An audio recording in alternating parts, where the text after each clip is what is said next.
Well, my third attempt at soldering. This is an MCP. I'm not sure. This is supposed to be an A to D converter. The part number on the chip does not seem to be right.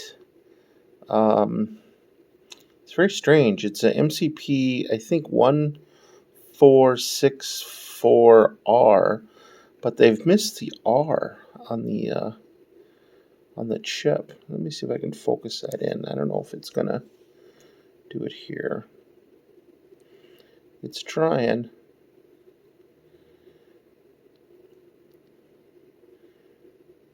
But I hand soldered this one because I didn't pull the paste out in time. I decided this short notice to do this chip. Let me see if I can get it to come through the microscope here. So here's the microscope. And that's looking fairly good. Let's try the other eyepiece. MCP3464R. When I look that up, that's not a valid part number. When I look at my order up for, oh, this is horrendous. Hold on. Here we go. Oh.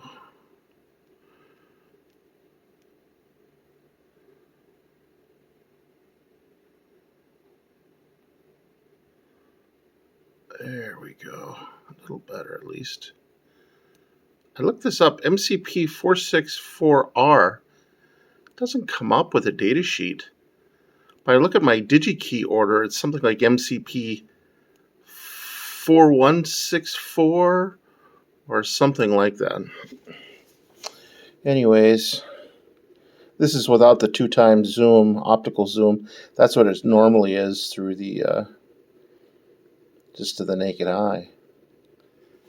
And of course the microscope.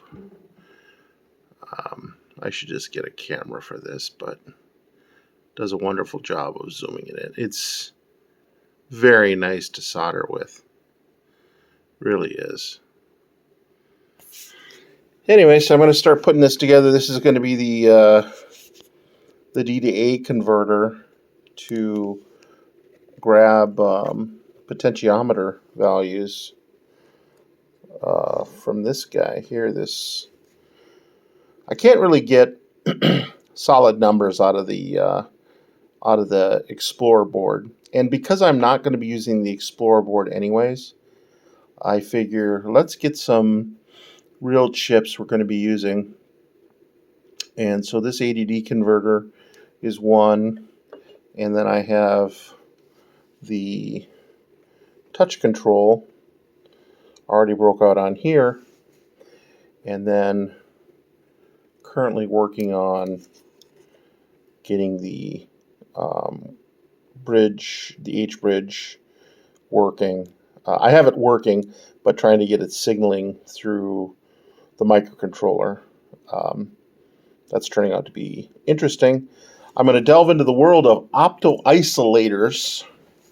So there are